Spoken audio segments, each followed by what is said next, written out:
Hey, I'm Mitch. And I'm Greg, and this is Sidenote, a podcast where every episode we tell stories and debate a controversial subject. And then we research and splice in all the science and mind-blowing shiznit throughout so you are entertained while simultaneously learning. Today, we're talking about masculinity, our experience as gay men growing up in a hyper-masculine world, and then we debate because Greg has some pretty intense opinions on how the world should be a matriarchy, and I had some different opinions, so let's jump into it.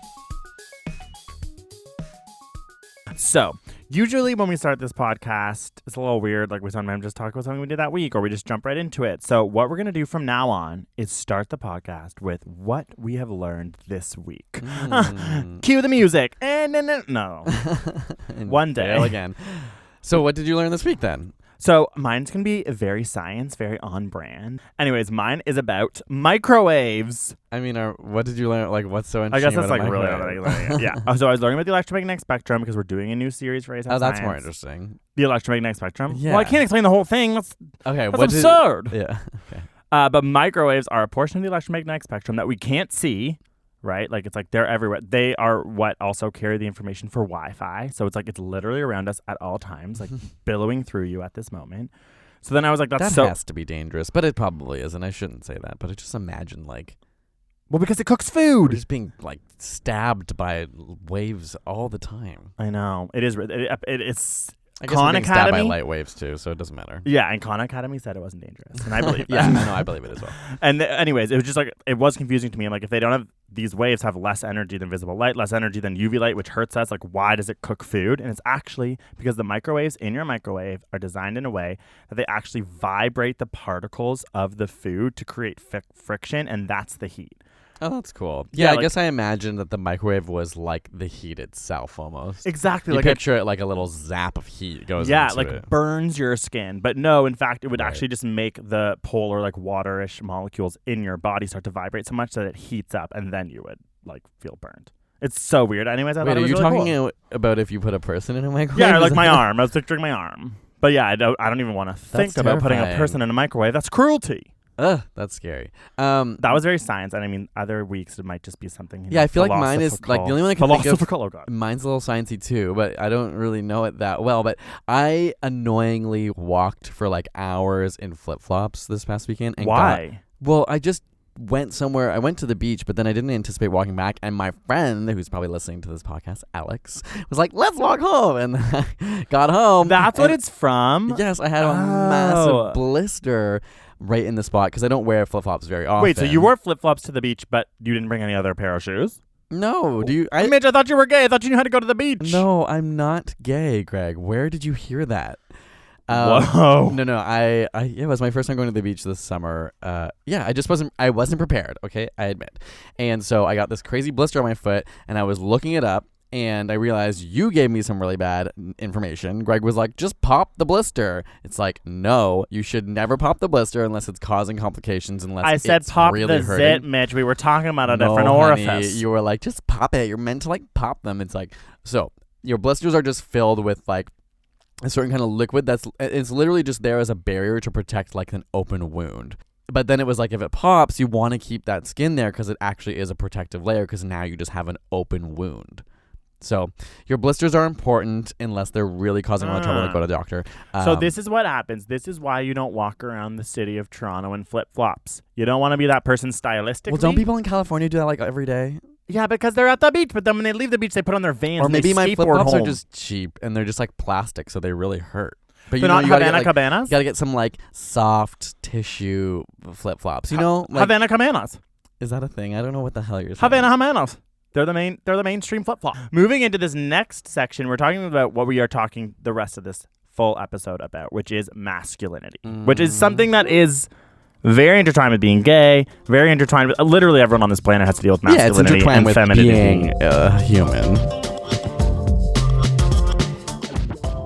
Before we really get into today's episode, it's important to know that yes, masculinity and femininity, wow, so many entities, is pervasive in our lives as humans. The concept of masculinity dates back to 3000 BC, where we first start to see expectations for men seen in the form of laws and the implied masculine ideas seen in the myths of the gods and the heroes that we were like obsessed with at the time.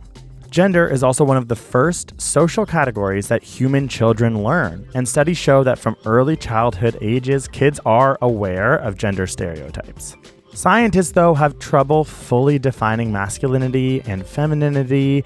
Current studies conclude that further theoretical and empirical work is necessary to fully define the characteristics of each. Masculinity and femininity, when you look at it from a scientific perspective, it's very confusing. When we think about social science, contemporary social scientists suggest that masculinity, for example, stems from both nature and nurture, and both biological predispositions and social factors intersect to give rise to masculine gender identities.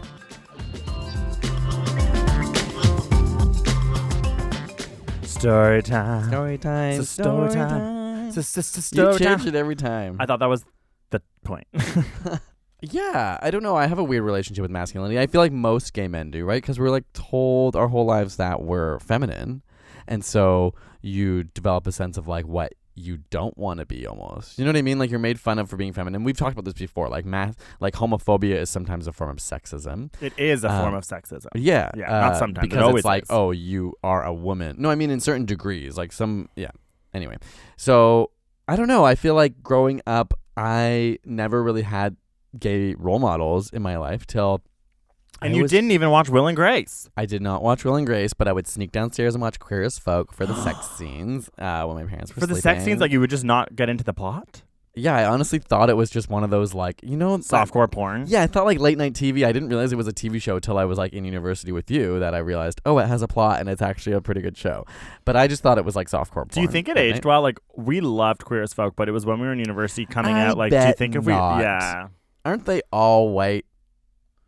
Yeah, they literally are all white. In Toronto, too. And oh they're my all God. like or it's based in skinny, Pittsburgh. But I mean, they're filming in Toronto in a city that's diverse is all I mean. They could have cast like lots of different people. They're not, though. They're like diverse in their like ages. They're diverse in their femininity, too. That's like true. MA. I think that's what it was trying to address. Interesting. Femininity.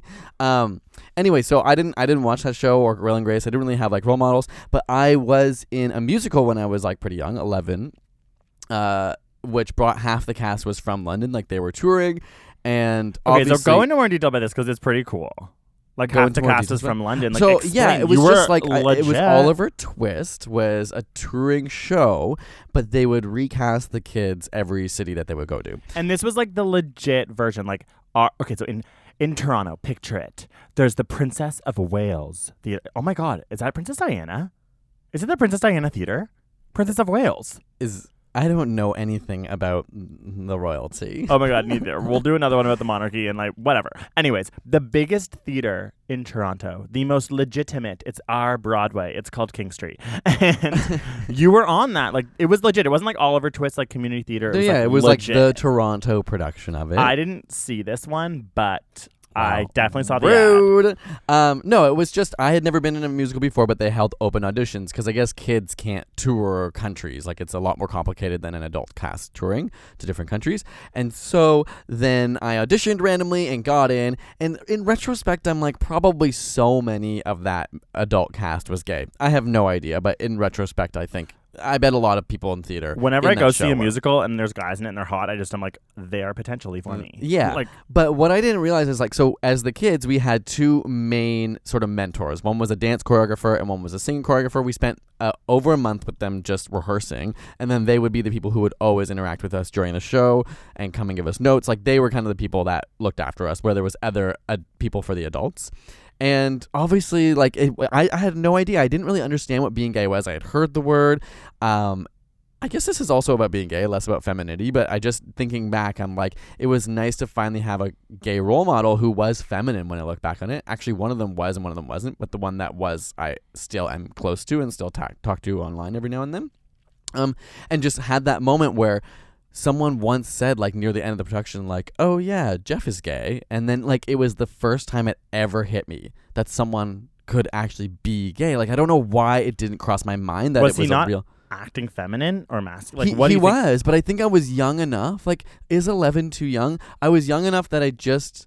Even if I was having some of my own, like, gayness at that age, when I think back, I'm like, oh yeah, like, Gaston's feet, like, turned me on, whatever. Yeah, Gaston's chest for me, his hairy chest. But, yeah. Whoa, you're like, I've never told me you're into feet. No, I'm not, but, like, Gaston's, I am. His little, like, toe that comes out. I was super curious what child psychologists think about this phenomenon, because I feel like I've had this conversation a lot with people, you know, like, oh, when were you first turned on? It's always like Aladdin, like The Lion King. It's always like these Disney movies, these cartoon characters. And actually reading up on this, I found out that it's very common among straight guys to be super turned on by Nala's eyes. Like when Nala gets older and sees Simba, I was like, Nala had eyes? No, I did see her eyes and I was like, damn, she looks really good. It's important to note that child psychologists think that children having feelings towards a cartoon character in this sense is perfectly normal, okay? Children are always trying to look around and understand the relationships and the world around them, and this is just part of that. One thing to note is, though, that a lot of the time, children might have these types of feelings when they watch a movie, for example, but it's matched with shame and fear and confusion. That's also maybe why kids remember them so clearly, because it's like a scary moment. And again, when we think of confusion, I'm pretty sure Mitch might have been confused when he was turned on by Gaston's feet. In my opinion, I think this is kind of sad. There shouldn't be shame around this, and child psychologists think that as well. They think that open, appropriate discussions of sex will help children not develop fear around these, again, very normal feelings. Studies show that sexual education is a lifelong process that starts at birth. A lot of the time, we think sexual education should start around puberty, as like this is when we get our reproductive capabilities, but self-awareness about sexuality starts in early childhood. And a child who receives sexual education from earlier phases in a manner obviously appropriate to his or her age is expected to be more stable in his or her relationships later in life. So again, it's okay to be turned on by Gaston, Nala, Pumbaa, hyenas, whatever it is, Scar, I don't know. I mean, he was the gay icon. It's just kids trying to figure out the complexity of the world. And one of the first times that we all do that is by watching the movies. I guess nowadays it's like YouTube or Netflix, but like you get what we're trying to say. Maybe in the future kids will be turned on by podcasts like, hello, I'm Ira Glass and today I am turning you on. What's that? Oh God. But it maybe only started coming together in retrospect for me that, like, I really looked up to and really loved and appreciated this man that was not like your typical masculine macho man, and it became like a model for me to be like, that is something I look forward to and strive to be, and even still think about now. Like, this is a weird thing, like, if his cologne is so distinct to me that if I smell it on someone every now and then, like every 5 years, Chanel I'll Blanc? smell it. What is it? Chanel Blanc? I don't know, and I'll just be like, that. It brings me back to that time, and so he's such You a need distinct. to find it. He's such a distinct figure in my life. I don't know if he still wears it or if it was just like of the times. This is like 2000, like 1999, 2000. He's wearing cologne, definitely gay. So yeah, that was my kind of experience with like being able to accept femininity. Not that I did for a very long time after that, but it was an ideal form of masculinity that to me represents what masculinity is. It's just being yourself. Oh, that's nice. You should reach out to him. That's like, he's such a defining person in your life. Yeah, no, he's amazing. I've gotten together with him as an adult, and he's still just the funniest person. Same cologne? I don't remember. It's probably Mambo number 5. You should get a little bottle of it. Yeah, Mambo number 5. Speaking of which, what? I don't know. Mambo number 5. Imagine I was like, masculinity to me has a lot to do with the hit song Mambo number 5 and Macarena. I thought you were going to say that. That's why. It's when I first led men in dance. So, wow. Okay, I feel like mine is similar in that it's about kind of like just being gay. But I remember feeling, yeah, I guess it is. Masculinity is such a weird thing when you're a gay person because you are your whole life being made fun of for being feminine because you can't control it. I mean, there's a lot of mask acting gay men. That's sort of like a thing that has like, as we've talked about in other videos, become very glorified in the gay community. If you're able to almost like pass as straight, people find that attractive, and that is really problematic. And that's based around the fact that masculinity is put on a pedestal. So for me, I could never help the fact that I acted feminine. And I remember just looking back and like, I remember in high school, it was just really funny because the first time I ever like accepted not having to pretend to be masculine, even though I couldn't, like throughout all of high school, I would try, but I couldn't like change my voice.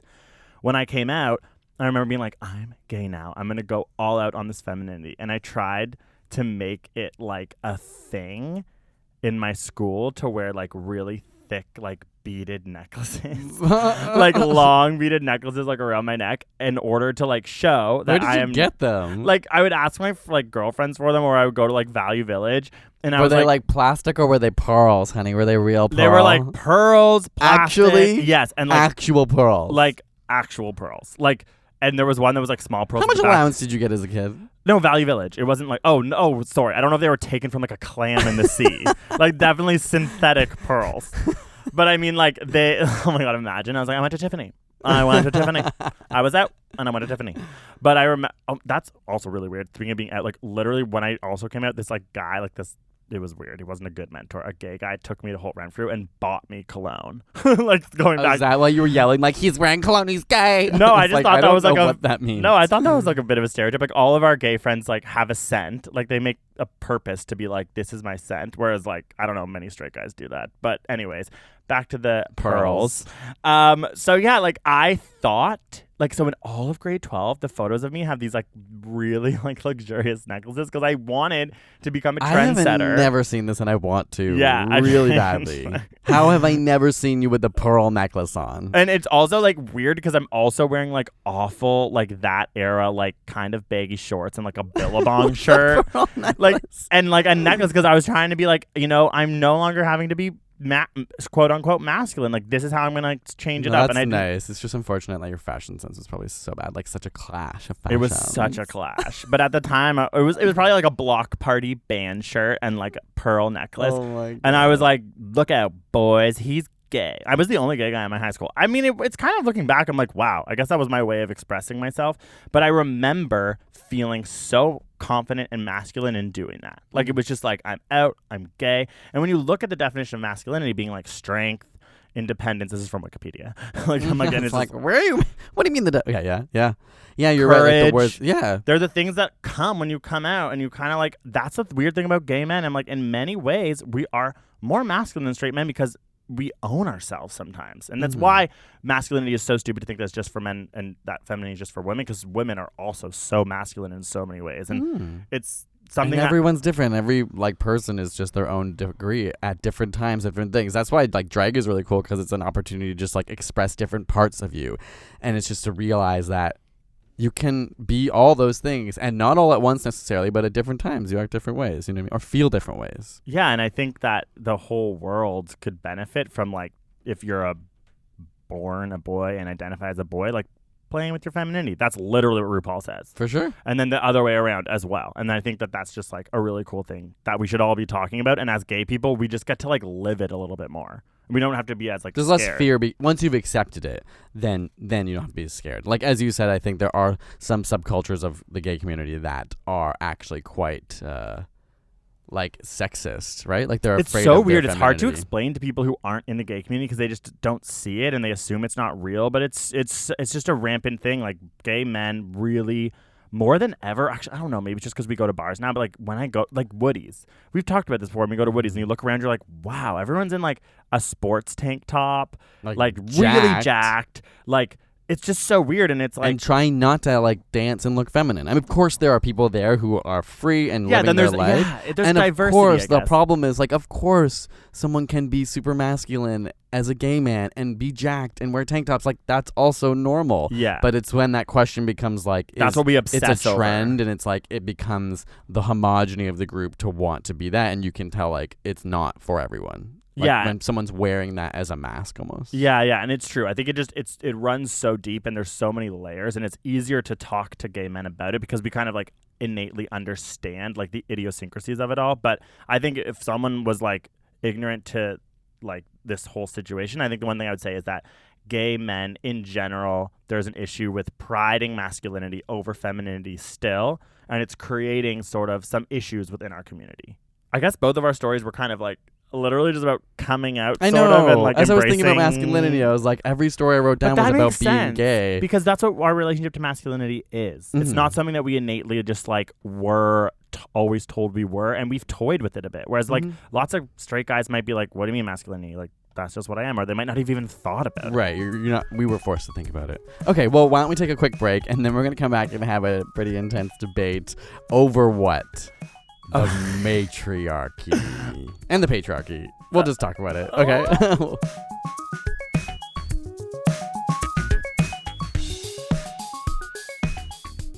So, our topic for debate today is about the matriarchy and whether or not we'd be better off in a matriarchal society.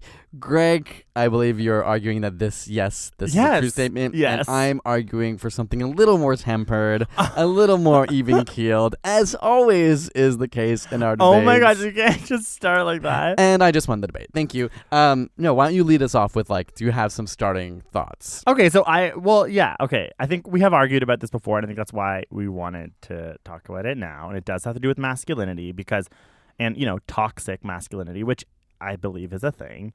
And I personally think we've been living in a patriarchy for so freaking long. Okay, and also for people who deny that we're, some people think we're not living in a patriarchy, and I have this joke in my comedy that's a lot longer, but it's essentially what's your last name? You took it from your dad. Literally, that's the definition of a patriarchy. It's when the father is considered the head of the family. So whatever. We live in a patriarchy, except that there's many other examples. Mm-hmm. So ever since hunter-gatherers, we have lived in a patriarchy. By definition, this is what I looked up. And it's where we're at in the world, I do not think that we can all be we're chilling. Climate change isn't going to ruin us all in 100 years. I think it's time that we switch things up. And I think we would literally be living in a better world. I think that's a stupid thing to say because you haven't, the world's gotten better. I'm not, you didn't even just mention, gender issues. You just mentioned climate change, which, how do you know that has anything to do at all with, gender equality? How do we know? What? Oh, are you asking me? Are you I'm asking, what is your I think it's connection between those issues specifically? If you said, I also get, okay, I'm going to ramble, but I really get annoyed when people say, the world's gone to shit. Okay, yeah, Donald Trump is shit and the world is in a pretty precarious place right now, but in general, this is people true. Are healthier, there's less death. I'm not saying that certain issues aren't worse or that some issues haven't really advanced very far, and maybe we could argue that gender issues haven't advanced very far, or when you look issues, at how long people issues. live. Yeah, in general, we're in a really good part of time. The world is safer than ever, especially our part of the world is we don't have to worry about starving. We don't have to worry about war. We don't have to worry about famine, or I guess that's the same as starving. Never mind. I totally agree with Mitch that life for a person like me, that is a white woman living in Canada, things have probably never been better. But I wanted to look at things through a different lens. Through the lens of biodiversity. Biodiversity is the variety of life on Earth in all its forms and all its interactions. And many researchers feel that without biodiversity, there is no future for humanity. With that in mind, we should be pretty disturbed that the number of animals living on Earth has plunged by half since 1970. In the Earth's long history, we've already suffered 5 mass extinctions of biodiversity, and many feel we're currently in the midst of a 6th extinction. But this extinction is very different because it's not caused by geology or a natural climate change event, but by a single species. Can you guess who it is? It's you and me, it's humans. Humans and our livestock now consume 25 to 40% of all primary production. So primary production is plants, energy captured by plants. And that's what all biodiversity depends on. So we're the most voracious top predator there is. An estimate says that 97% of the world's vertebrate land animals are now either humans or farm animals. Only 3% are wild. Not all scientists agree that we are in a mass extinction period, and a lot feel we are a long way off from the 95% extinction rate that was seen during the Great Dying 252 million years ago. But one thing is clear to me.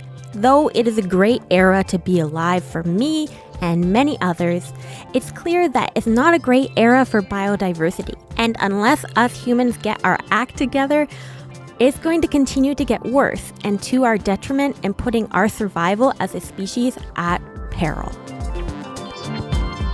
Anyway, so that's what I'm trying to get at is like, what is it about a matriarchy that you think would necessitate a better overall world, and what evidence do you have for that over supporting a world of equality where we can continue to push for equal opportunities? But don't you just feel like it's been unfair? Like the history of humanity is unfair. Like I just feel why have we accepted that we can live in a patriarchy for so long without acknowledging the fact that, almost like, to be fair, that women should take over for a majority of time right now, because equality is going to become so nuanced. I think it's obviously something we should be striving for now, but I'm just like pushing it a little further because I'm like, women have had to live in this society for so long that yes, it's like, that's true, but every one we generation is like, I'm not saying not to minimize anyone's suffering that they've gone through, but like, no one person has lived through this for whatever 5,000 years or something. I saw some professor quote online, like that's how long the patriarchy has been running, something like that. Longer than that, don't you think? Oh, I guess it's only this is some academic person that said that, but I don't know whether that's that could make sense, because that is probably around the time in the formation of like agriculture. And like, actually, that was probably way before that. I mean, that was maybe along the formation of like capitalism and like really starting to create a lot of these like tenets that we live in society now, which I think are patriarchal. Possibly. I mean, so what I find frustrating with what you're saying is it has no real evidence to suggest that it will be better. I'm not saying it won't. Like, my instinct... But don't you just think it would be? Yeah, but why are we going to go off of what we think is going to be? I don't know, because like, what else are we supposed to yeah, your argument's crumbling in front of you. It's not crumbling in front of me. I'm just trying to like literally make people think about things. Because you're like saying it's crumbling. It's not necessarily crumbling. No, I'm just trying to all make I'm saying is I don't necessarily think you're wrong that a world with like all women leaders and women ideals that we associate with women might be a better world. Like, I'm not saying that isn't true. I'm just saying like we don't really know that is, and so to jump to that extreme may or may not just lead to a different set of problems. Okay, so men by definition are extremely more violent. So this is one of the things that I was thinking. When it comes to like homicides, 89.5% of them in 2011 were by men.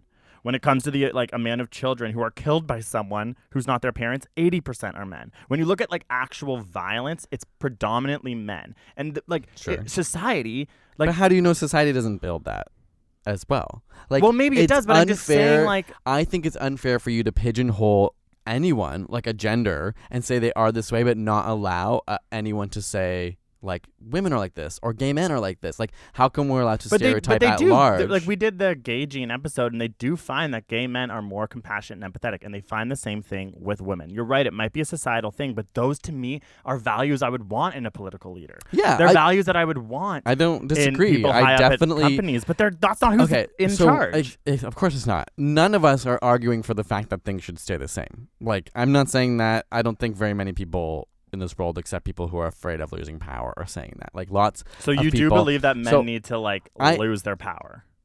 Yes, but that, like, okay, on the larger scale, I think that I was looking up matriarchal, like just matriarchy in general in the academic sense, and there's still quite a bit of like argument over how to define it properly, because some people believe what you believe and say that's what it should be, but others, like, I just wrote down a couple notes for someone who was arguing a more modern version of matriarchy, and this is what I think is like an academic view, is that they're gender egalitarian, so equal for everyone, consensus-based societies that are actively promoting peace. So to me, I can fully get behind that. But don't you think women are going to be the ones who are actively going to be pushing for peace? Because men certainly aren't. But do you not think then there should be a balance still? Like, I do think there should be. I'm not like trying to hold on to my own power here. I would love to see a world where women are in power fully, and I would just be curious what that world would look like. I just think it's ignorant to pretend that then we'd have no issues. Yeah, I guess I'm not saying that we wouldn't have no issues, and I'm not saying that, like, I think men should just become, like, I don't know, like, it's kind of feels really weird to say, but I don't think men should be treated as badly as women are currently treated. Like, in many parts of the world, they're controlled in ways that are, like, pretty insane. Like, we live in a Western world where there's still issues, and we're arguing, like, in like third, fourth wave feminism. Like, where are we at? I don't know yet. But I mean, if you think about the world and the human species, it is pretty amazing to think about the power that men have. And I do feel like, and I know that like maybe deep down it might not be like obviously the right thing to say, but I feel confident in saying I would love there to be a switch, because I think that we would all be surprised that things would become less like violent. I think that like the structures of the world that we're really starting to worry about, which I think has a lot to do with capitalism and climate change, I brought up because I'm like, in my personal opinion, I think. But how do we know? Like, I don't know that this is not true. But how do we know that? No, we don't. Feminine like, ideals wouldn't lead to capitalism. No, we don't necessarily know that. So and that's what's frustrating to me about your argument. But we know that patriarchal ideas did lead to capitalism because we've lived it. Sure. Right. So I'm like, in my head, I'm like, why not? It's not ever gonna happen. But I'm like, yeah, I'm gonna argue to switch it up. I think that's frustrating. Like, to fight for something that's never gonna happen. That's why I think if matriarchy can mean more broadly, like, let's really focus on equality for not even just genders, but races and sexualities and any issues like that. I just think then we can actually have progress. If we just have people screaming on the sidelines that women should be in power, or gays, like, imagine we were just like, well, it's time for the gays to rule the world. Like, how do people react to that? There's no functional mode to get there at all. Like, there's no roadmap for us to just suddenly have all gay people be in power. That's like statistically absurd. We gotta work really hard. Not that many of us. Okay, so fine. You're saying then women, there's 50-50 almost. They have a better shot, but it's still not a practical sense of like, we can't just say we want to flip a switch because nothing works that way. Yeah, I guess my point is that you're right. Like, I'm saying this more from a theoretical and a standpoint of trying to create a conversation with people to allow them to think critically about how patriarchal and dominant men have been in the recent history and how just unfair that is. So the way that I go at it is I get people to start thinking, oh my God, imagine like if we lived in a matriarchy, because we currently don't. Why though? Okay, this kind of reminds me of like, as a gay man, obviously I'm not like perfectly educated on anything, but I feel like my lived experience has given me a sense of compassion and empathy for others who I may not understand what they're going through. And you tell me that a lot of straight men you think lack that. You've told me that before. Yes, but that's because I'm gay. I think other minorities have this, is what I'm getting at, because or oppressed people, because they feel oppression, and as a result they're maybe on average more likely to feel compassion for others because they know what it feels like to be oppressed. Yeah. Where was I going with this? I know, like, that sounds good. Like, that sounds good. Yeah, that's why women should rule the world. Yes, okay, so what here's where it's going. Like, we're done. Here's where it's going. Why do you then, with all your compassion and love and empathy, want to put one group at the center of oppression instead of finding equality? Yeah, that's true. That's interesting. I do have like a very skewed and oftentimes not great way of just wanting everyone to accept how things are and move forward. Like, I think a lot of people are at different places. Like, even talking about the patriarchy, like when I talk about it with guys, sometimes they have their backup because I start from an intense place, because like I've already gotten there. Like, I've already like thought about things in a certain way that I'm almost like, I can be unempathetic in the end of like just starting somewhere. So I'm not saying that I'm trying to like put men down or put them but that's what I'm saying. Them. This newer definition of matriarchy, why can't you find that beautiful? That like we live in an egalitarian, like an equal society, a gender equality society that like is all about consensus, that we work together. You said it is a matriarchy. I'm okay with that. I'm okay with that. No, but we're using the same word, but we're meaning different things. No, then I am meaning that. If there's this definition is not saying that women are only in power. Okay, then and yeah, it's you're not right. saying that men are oppressed. It's saying let's find it's basically an equal society where we all work together as different genders or sexes or whatever, and we don't fall into those roles of power in the same way. Okay, I'm obviously open to that. I think that right now, if we look at politics, if we look at all the important ways that this world is run, it is run by men. Yeah, like no white one's men. arguing that. So what I'm saying is I would love for it to be equal. and then like also just skewed a little bit more to the women's side just for a bit. And it doesn't have to be a lot, but I would love it to be Okay, like so you considered that. You gave a little bit. Yeah, but you know what I mean? You're no longer like they yeah. have all the power for the But rest of the time. The logistics of like pure equality would be like really insane. I would love for it to get to that, but like if it goes, that's insane. But you think it's more likely to push fully for only women because then to be it's in like power. reach for the stars, and if you don't make it, you'll end up amongst the moon or whatever. Is that it? Reach for the matriarchal society, and you know what? You might just end up with equality. No, I can deal with that as long as there is actual like steps and ways to get there. Because sometimes when a goal is so over the top, you kind of are like, I don't see how we can ever get there. But I do agree having those pipe dreams and I think it's just, I should say that's why I do think sometimes extreme groups can be useful as a barometer for like, yeah, that's too far, but it's an idealized goal that we should aim towards, knowing we probably will never get there. And that's the thing to think about with activism and like doing a lot of research. It's like radical activism sometimes is important because without it, sometimes you end up with Trump, right? Like it's like well, that's the hardest part because we can never know. Like, no, you can't know. To them, sorry, I just mean like to them being people who are extremely conservative or like alt-right or whatever, or voted for Trump. That's their view. Their view is like that's their extreme, and they want to push the world in a different direction. So to them, they think the far left people that are saying an all-female society is the end of the world, and that's why they're pushing against that. Do you see how it's like it is a weird balancing act of everyone just has a different perspective. It's so hard to kind of Trump supporters' heads. Like honestly, like I've done so like even like read some articles. That's when you realize how slow progress has been sometimes. Yeah, where and you how see the rippling things effect of like blatant racism. I'm not saying every person that supported Trump is a racist, but if you supported him, you're fine with people being racist. Yeah. Like you're complacent. And also it's like imagine me having this conversation with a Trump supporter being like, I want there to be a matriarchy. They'd be like, fuck you. Like, what do you mean? Like, they would think it's so oppressive. They would think that you're trying to destroy the world. Yeah. Yeah. Which is why sometimes I get frustrated because I'm like, your words have an impact. I know, but I also sometimes just try to be you like, are farther. So just keep that in your mind when your perspective or your wording should change based on who you're arguing to when you're discussing stuff with like another feminist who is closer to the same position you are. Then you can discuss over.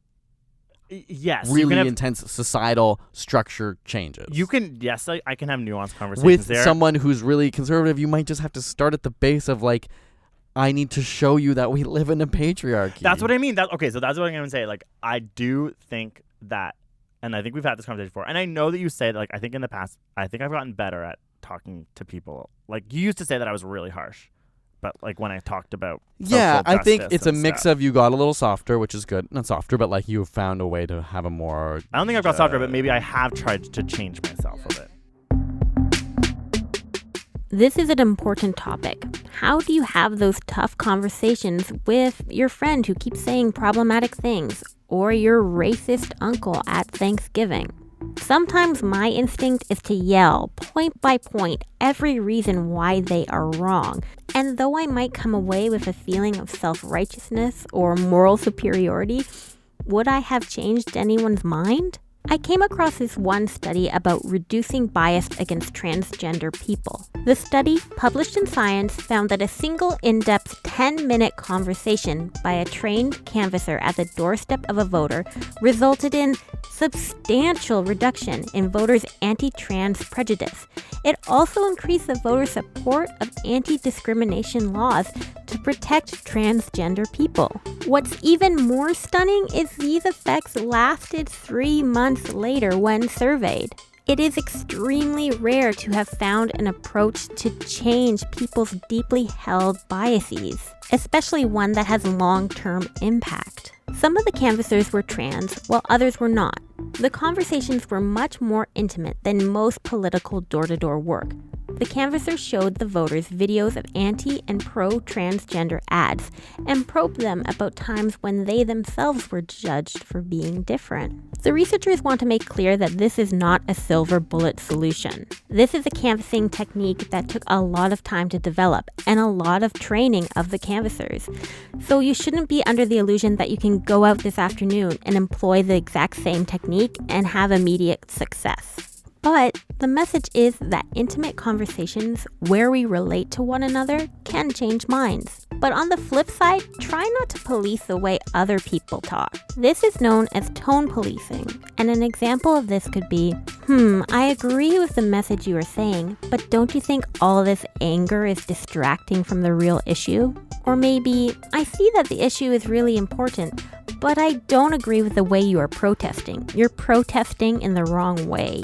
Tone policing can be used as a silencing technique of marginalized individuals or groups from sharing their experience of oppression. So don't do that. Yeah, and I think society has caught up to your view a little more. But now we're seeing the pushback of that. Yeah. I think it's a mix of people being like, oh, your ideas aren't as extreme But then now are you because kind the of world... happy that I haven't changed, that I've still stuck to it? Yeah, I think like from person to person, I think your ideals are great, but sometimes I'm just like, if you're making me angry sometimes, and that's not a good place to start with anyone else then. Wait, are you kidding? You get angry at me all the time. No, sorry, but if I'm like sitting here being like, your argument is frustrating because it's not actually saying anything. It's just like, I guess there's that term, oh God, what is it I called? don't think that it's not saying anything. I think it's trying to bring to light the fact that we live in such an intense patriarchy, and it needs to stop. And if it needs to stop, we might have to fight for the other side. That's different, though. That's different than saying that. That's what I'm trying to say. Okay, but you started this by saying did I say? only women should be in power. We need to flip to a fully matriarchal society where men have nothing and all men die. No, I never said that. I know you never said that. The first half of it you did say, though. No, I didn't. I would just Rewind the tape, girl. I got my receipts. I want moms to Rewind the tape. Okay, this is another thing. Moms are the best. Yeah. We came out of our moms. Why? Honey, I came out of the closet, okay? You came out of Wendy Moffat. And I just think like mothers, they are just, why are they not ruling the world? I know I'm going backwards, but it makes me sometimes when I lie in bed, I just think of all the mothers and I think of all the positions of power, and I just think, you know what? I really just, there's something in my core that thinks that would be a beautiful world. Sure. I mean, there's no proof behind it, but it's just mothers. I certainly think, they though, nurtured us. What is a better argument is let's make more mothers have power instead of let's only give mothers power. Because as you and I both know, diversity in groups is a really healthy thing. Even in science, diverse research papers, like diverse backgrounds creates better results. But it's not happening. It's not all moms. It's great when it's like a mother, a young person, a queer person, a person of color. These differences in power is what can give us a better perspective of the world that we're leading or the world that we're creating, and so that's all. But it's not set up for them. It's not set up for them to succeed. But that's not what we're arguing about, Greg. It's a matriarchy where they're set up to succeed. No, that's a matriarchy. Maybe is only setting up a different set of people to succeed. Not everyone. Yeah, but more moms. More moms, but less. Who knows? Less what? Who knows? Less men. Less men, but why? How do we not know that it would have equal amounts of queer people underrepresented, people of color underrepresented, people of disability underrepresented? Like, those things aren't even being brought up. Yeah, I know, because we're talking right now about. But I'm just saying, let's look at it as a whole and promote the diversity of the whole. Okay, and I just think that in order to get there, we're gonna have to fight a little harder, because if we leave it the way it is, we're seeing what's happening. If you look at like all the leaders of the world lined up in front of you, it'll be very interesting to see how many are women. Know who's freaking amazing? Angela Merkel. So thank you very much. But she's also homophobic. There you go. She's a fundamentalist Christian who voted against gay marriage in Germany. What? Did you not know that? I thought I knew that, but don't you think that it was kind of like Obama had to do the right things at the time? She allowed the vote. She said, I will have this vote, and she voted no, knowing it would win. Okay, I don't know so enough she's about this respectful. to know. I respect her because she at least was like, I'm not stopping this from happening. And Obama had to say the right thing at the right time in order to get things done. That's not what's happening to her. She's really religious. Yeah. Okay, she voted against the own bill that literally passed gay marriage. Yeah, I know she is a conservative within Germany. That's all I mean. World scale. She's a woman who didn't support gay rights. Yeah. She supported the ideals of what people believed was right. Yeah. So that's a different thing. But she herself did not believe. I'm pretty sure it was gay marriage. I can't remember if that's exactly what it was. I think that she that's voted against that. But I also, you know what I mean. Also, she's like, she is a very catch it dead in your tracks. No, but she's she's a very amazing leader, is what I'm trying to say, and she's a woman. But then there's also Theresa May. But Theresa May is also really interesting. Anyways, but whatever. I can name just 2. It's like, what are the rest? Mien. Mien, mien, mien, mien, mien. Wow. Well, my face is isn't red. like there's probably much more. We're just also ignorant. Not much more, but I'm just saying, aren't there like female leaders? Well, there's a really cool new mayor of Mexico City. That's a mayor of Mexico City. Female scientist. Very interesting. But I mean, I don't know how many more are there. No, you're that right. should be on Not your side. many. Tell me the woman who ruled the world, Mitchell, other than Angela. But ruling the world is different than ruling the world. Never mind. Anyway, I had done some research on some societies that are matriarchal, but I'm sure we can fit those there's a into place side in note. like South China, which was really interesting. And Okay, in India. I would like to leave it at that. I mean, it was an interesting discussion. I think we both really I think we know what we're trying to get at. But I think one thing is, if you think that you aren't living in a patriarchy, then I have a problem, because that is a conversation I do have to have with people, because some people won't admit that we are, but we are.